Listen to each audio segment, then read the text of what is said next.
नमस्कार। इन खबर बिहार झारखंड पर आप सभी का स्वागत है और मैं हूं आपके साथ जानिसार खान। बिहार में इस वक्त एक बयान पर सियासी बवाल छिड़ा हुआ है। जी हां, आपको बता दें कि राजद के नेता चंद्रशेखर सिंह और बिहार सरकार में मंत्री, शिक्षा मंत्री, उन्होंने एक बयान दिया रामचरितमानस पर, जहां पर जिसके बाद सियासी संग्राम छिड़ा हुआ है, जहां बीजेपी तो हमलावर है ही, साथ ही साथ जो गठबंधन की जो कांग्रेस है या जदयू जो है वो भी राजद नेता पर सवाल उठा रहे हैं कि इस तरीके के बयान से उनको बचना चाहिए।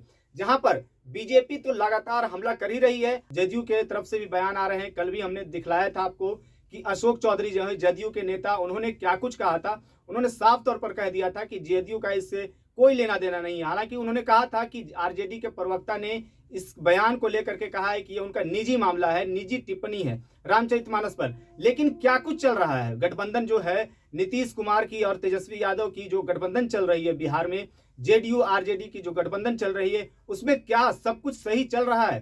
पहले तेजस्वी यादव को सीएम बनाने की मांग को लेकर के उनके नेता सुधाकर सिंह नीतीश कुमार के खिलाफ बयानबाजी करते हैं।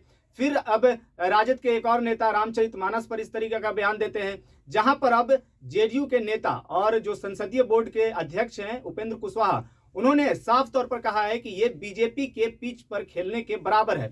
इस बयान से बीजेपी को फायदा होने वाला है। साफ तौर पर उपेंद्र कुशवाहा कह रहे हैं कि इस बयान से बीजेपी को लाभ ही लाभ मिलने वाला है, क्योंकि इस तरीके का बयान जो है वो एक समाज में गलत संदेश दे रहा है। तो आपको बता दें कि उपेंद्र कुशवाहा ने यहां तक कह दिया कि जो आखिर बयानबाजी दी जा रही है या बयानबाजी करी जा रही है, उस पर कार्रवाई क्यों नहीं हो रही है? आखिर राजद इस पर चुप क्यों है? राजद के शीर्ष नेतृत्व इस पर कार्रवाई क्यों नहीं कर रही है? तो जो हम सवाल कर रहे हैं कि क्या गठबंधन में सब कुछ सही चल रहा है? क्या बीच अंदर खाने कुछ इसमें खिचड़ी पक रही है? जेडीयू में तो नहीं कह सकते हैं, लेकिन राजद में जो जिस तरीके से कार्रवाई ना हो रही है, पहले सुधाकर सिंह का बयान आता है, फिर चंद्रशेखर सिंह का बयान आता है, उसके बाद कोई कार्रवाई नहीं होती है राजद के शीर्ष नेतृत्व की तरफ से। तो इसका क्या मतलब निकाला जाए? पहले उपेंद्र कुशवाहा को आप सुन लीजिए।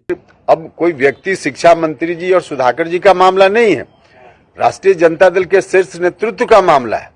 सब लोगों को मालूम है कि बीजेपी को फायदा पहुंचाने का काम लोग लगातार कर रहे हैं, यह जानते हुए भी कार्रवाई नहीं कर रहे हैं, चुप है, मौन है, तो यह तो सीधे तौर पे गलत है। तो एक आशंका जो लोगों के मन में चर्चा का विषय रहता है हर जगह कि किसी न किसी रूप में भारतीय जनता पार्टी के दबाव में राष्ट्रीय जनता दल के लोग काम करते हैं ताकि उनको कुछ और मामलों में केंद्र सरकार से कुछ मदद मिल जाए।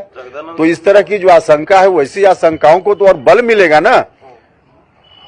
तो जितनी जल्दी कार्रवाई हो तो ऐसी आशंकाएं फिर खारिज होंगी। तो चुप है, यानी कि वो भी बीजेपी को मदद कर रहे हैं। भैया, हम तो कह रहे हैं कि इतना के बावजूद भारतीय जनता पार्टी को मदद पहुंचाने वालों के खिलाफ कार्रवाई नहीं हो रही है, तब तो लोगों के मन में जो आशंका है कि किसी न किसी रूप में राष्ट्रीय जनता दल का शीर्ष नेतृत्व यह चाहता है कि केंद्र सरकार से उनको कई मामलों में मदद मिले, तो उसके एवज में बीजेपी को फायदा इनके लोग पहुंचा रहे हैं। सुना आपने उपेंद्र कुशवाहा को? उपेंद्र कुशवाहा ने साफ तौर पर कह दिया है कि इस पर तेजस्वी यादव को कार्रवाई करनी चाहिए। राजद के जो लोग चुप हैं, आखिर क्यों चुप हैं? क्या वजह है कि इन पर कार्रवाई नहीं हो रही है? क्या कारण से इन पर, चंद्रशेखर सिंह पर कार्रवाई नहीं करी जा रही है? जब साफ तौर पर कह रहे हैं कि बीजेपी को इससे फायदा होने वाला है, तो फिर क्या आरजेडी और बीजेपी मिलकर के कुछ खिचड़ी पका रही है? ये लोगों के दिमाग में चल रहा है। तो इस पर उपेंद्र कुशवाहा ने अपना साफ बयान किया है।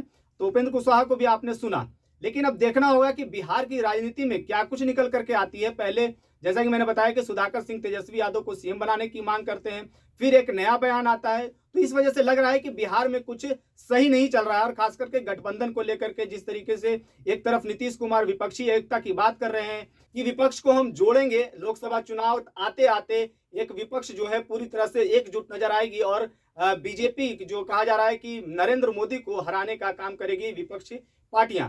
लेकिन इस तरीके से बयान जो आ रही है, उससे क्या लग रहा है कि बीजेपी को और फायदा होगी या आरजेडी को नुकसान हो रहा है या जेडीयू को इससे नुकसान हो रहा है? ये सब निकल करके अब जो आएगी वो सामने ही आएगी। बिहार की राजनीति में क्या होने वाला है, आप इस पर क्या सोच रहे हैं? इस बयान को लेकर के आप इसको कैसे देखते हैं, हमें कमेंट कर जरूर बताइएगा। तो फिलहाल इस खबर में इतना ही। बाकी तमाम खबरों के लिए आप बने रहे इन खबर बिहार झारखंड के साथ। और अभी तक आपने चैनल को सब्सक्राइब नहीं किया है तो कृपया चैनल को सब्सक्राइब कर लीजिए और इसे फेसबुक पेज पर भी फॉलो कर लीजिए।